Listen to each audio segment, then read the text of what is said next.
Hello. Thanks for agreeing to set up this interview. As you know, we only have a short amount of time, so let's go ahead and get started right away. Now, I know that you've been involved in some work on community issues. Can you tell me what attracted you to the community issue that you chose at the beginning of the semester? What attracted me to the community issue I chose in the beginning of the semester was that I was gluten free and I wanted to do my project as the beginning of the semester about the gluten free lifestyle and the gluten free community.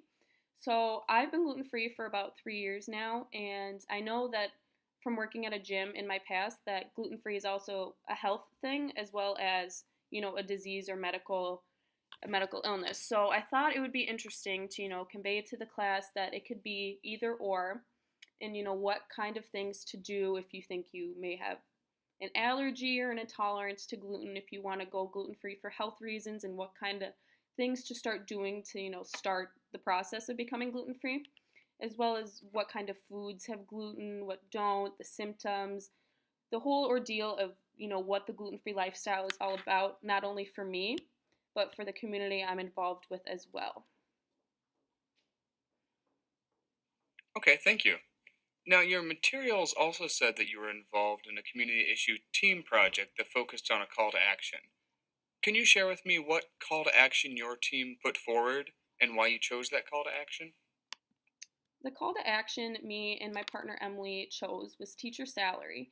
And we put this to action by doing research on, the topic of teacher salary and how much they're being paid versus how much they're being paid for what they're actually doing.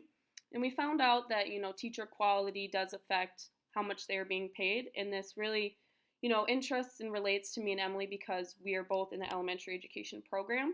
So this is something that we've kind of already started to think about, but we'll have to think about more in the future. We also thought it would be interesting to talk about it in front of a class because it is a class and there are, teachers that instruct classes here at college. So we thought, if they can't relate because it's not their major, that they could relate because they've been, in a situation where, you would have a teacher. So they kind of can relate in that sort of sense that they are already experienced to teachers and how much they're being paid. I see. Now, if I were to ask the other members of your team what they think your biggest strength is, what do you think they would say, and why do you think they would say it? I think that if my partner Emily would have to say something about my biggest strength, it would probably be that I'm very, well prepared and ahead of the game. I liked to come home from large lecture right away to start planning my project and what I wanted to say and start doing, the research for it. So we kind of had to do sort of a thing where I would do the research and she would do it, later on, and we would both kind of match up our research into our project. But I think that me being so ahead of the game made me more, calm and confident for the time I had to give my speech. And I think that really helped in the group speech to be, confident and calm when it's being graded on the both of us. Okay, great. What for you was the most challenging thing about working with your team? The most challenging thing about working with a team is that, they all have different lifestyles, they all have different schedules, everyone's busy at certain times, and, it doesn't always line up at the same time that they're available. So for me and Emily, we kind of did our research separately and then put it all together on a Google Doc so we could, edit it from where I am from versus where she's from, so we could do it separate times but still together.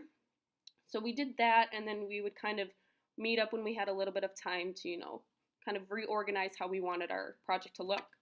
And then we did spend some time doing face to face practicing of our project, but we also did FaceTiming, which was nice because we could FaceTime from our separate locations. So we could practice how it would kind of sound together without, necessarily having to be together because both of our schedules were very busy and very different. So it made it helpful to have technology. Thank you. Okay, last question. In 30 seconds or so, tell me what your biggest takeaway was from comm110 this semester. What will stick with you and be useful to you? The thing that will stick with me most is that, if you're not confident, you can always fake it, but you can also put yourself out there more to give you more experience to be, better prepared for future public speaking opportunities. So saying yes to any speaking opportunity will benefit you in the future because you will practice and practice and practice and, sooner be more confident with speaking in front of a crowd. So I think that, faking your confidence to, seem confident, or just saying yes to any speaking opportunity to, fully be confident because you've done it so many times that you're already, kind of confident with your surroundings and speaking in front of a group. All right. Well, thank you so much for taking the time to talk with me.